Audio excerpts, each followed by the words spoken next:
Right now, one of the most dominant blue-chip monopolies in the global construction industry is trading at a massive historical discount. And while the broader market has been panicking, its own executives, well, they're quietly buying up shares with both hands. We are looking at a company that is the absolute, undisputed global leader in its space, yet the market has heavily penalized it over a very specific set of macroeconomic fears. So today, we're going to unpack exactly what the market is so afraid of, we'll look at the underlying structural evidence, and we're going to figure out exactly what the insiders see that everyone else seems to be missing. Just to put the scale of this disconnect into perspective, Sika AG is currently trading at a 35% discount to its 10-year historical valuation average. It's sitting at an enterprise value to EBITDA multiple of just 15.1x. Essentially, the market is valuing its core cash flow at an absolute historic bargain. For a business that typically commands a huge premium because of its incredible capital efficiency and market dominance, seeing a discount this deep is incredibly rare. It immediately signals to us that investors are pricing in a worst-case scenario. But here is where the story gets really interesting. While the rest of the market was running for the exits, on June 11, 2026, an executive director at Sika stepped in and made two massive open market purchases of the company's stock. One was for 4.76 million Swiss francs and the other for 2.12 million. That is nearly 7 million Swiss francs of raw insider conviction deployed in a single day. When executives are willing to put that kind of personal capital on the line during a period of extreme market pessimism, it creates a massive curiosity gap. What exactly do they know about the underlying business that gives them this level of absolute confidence? Let's dive right into Section 1, Sika's hidden economic engine. To answer what the insiders know, we have to look under the hood at how Sika actually makes its money. Sika is the undisputed global leader in specialty construction chemicals. We are talking about highly engineered, critical systems for bonding, sealing, damping, and reinforcing load-bearing structures. They operate in a massive 110 billion Swiss franc market, but because they currently hold just an 11% share, they have a multi-decade runway to keep growing. And a brilliant way to understand Sika's true advantage is to contrast them with standard competitors like Saint-Gobain. While those competitors focus heavily on standard building materials and broad distribution, Sika plays at the very high end of technical specification. They aren't selling standard bricks and mortar. They are selling highly specialized chemical admixtures and structural repair systems, and because of this premium positioning, Sika maintains staggering gross material margins. In fact, even in recent downturns, they managed to push their material margin up to 54.9%.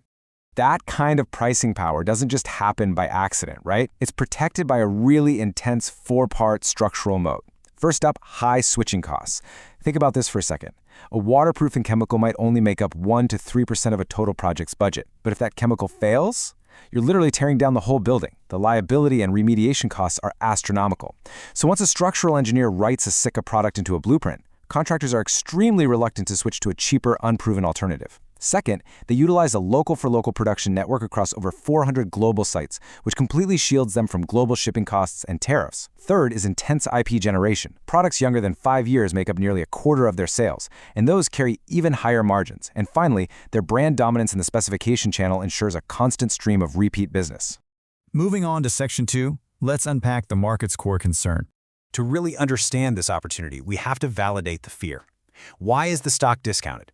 Well, the biggest anchor weighing on the stock right now is the balance sheet hangover from their massive 2023 acquisition of the MBCC Group. While that acquisition was strategically brilliant for grabbing market share, it was heavily debt-financed. Because of this, Standard & Poor's currently maintains an A-/A2 credit rating with a negative outlook. Specifically, S&P has warned that Sika's funds from operations to debt ratio, which is basically their ability to pay off debt using operating cash, has failed to meet the 35% investment grade threshold for 3 consecutive years. If they don't fix this within the next 6 to 12 months, they face a potential downgrade, and that would immediately raise their borrowing costs. And on top of that debt watch, Sika has been absolutely battered by macroeconomic crosswinds. First, there's a severe foreign exchange drag. The Swiss franc has been so strong against the US dollar and Asian currencies that it literally wiped out 7.9% of their reported revenue in the first quarter of 2026 alone.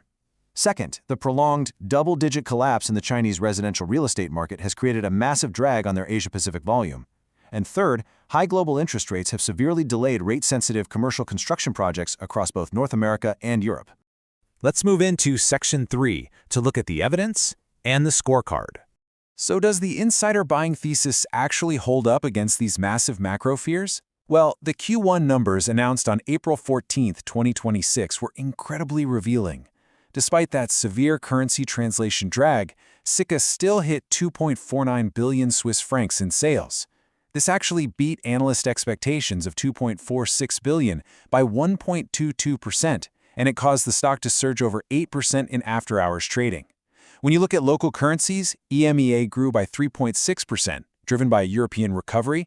The Americas dipped slightly by 0.8% due to those commercial slumps, but a massive surge in high-spec U.S. data center construction completely cushioned the blow. And in Asia-Pacific, while China dragged the whole region down by 2.2%, the rest of Asia actually grew by an impressive 5.2%. Operationally, management projected deep confidence. During that Q1 call, they fully reaffirmed their 2026 guidance, targeting 1% to 4% local currency growth and expanding their EBITDA margin to between 19.5% and 20%. A massive driver of this margin expansion is their internal efficiency program called Fast Forward, which is locked in to deliver 80 million Swiss francs in savings this year alone. And by the way, if this kind of deep, research-first analysis is your thing, you'll probably want to subscribe. All of the research behind this explainer was created using Flash by StockSentinel.ai. You can generate deep research reports exactly like this one for literally any public company in the world completely free at flash.stocksentinel.ai. The core company research is free. Now, if you want an ongoing investing edge, Flash has a premium feature called Best Ideas Now. Every week, it surfaces the highest conviction ideas across 3 investor styles: long-term compounders, hidden gems, and dividend hunters. It also features Portfolio Watch, which monitors your portfolio and flags important changes, and Insider IQ, which tracks meaningful insider buying activity worldwide.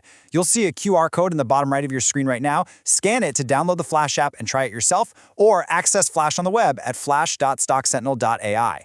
Pricing is going up over time, but once you lock in your subscription, your price never increases.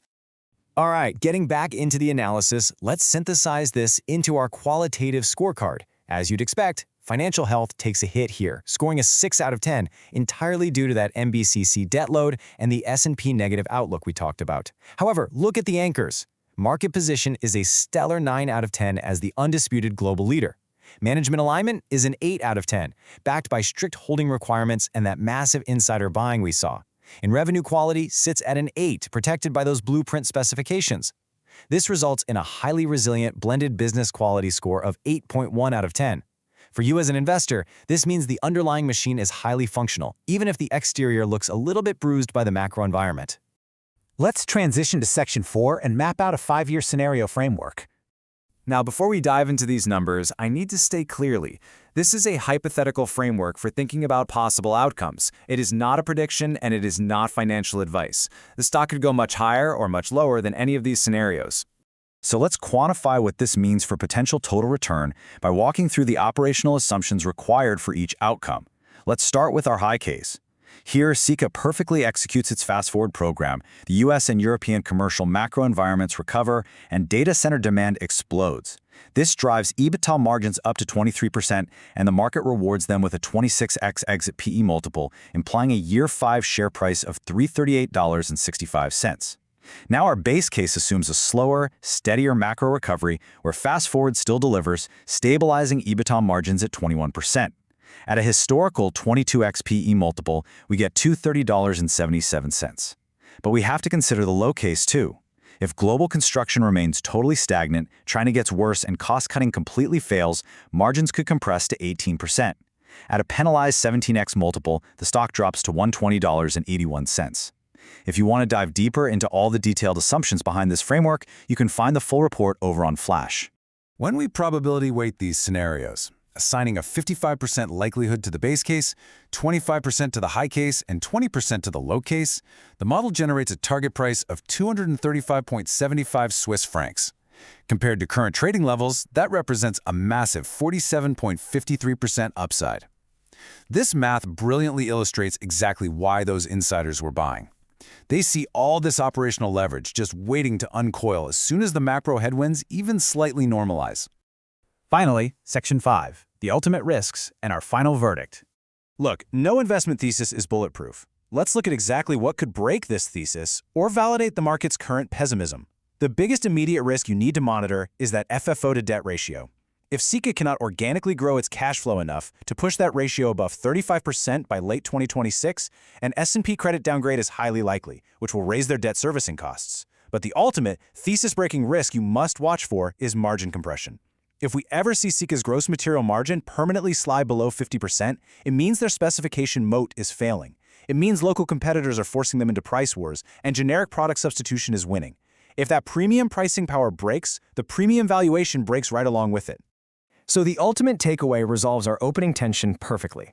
Sika AG is a premium, structurally advantaged compounder that has been temporarily mispriced by intense, yet solvable macro and debt noise.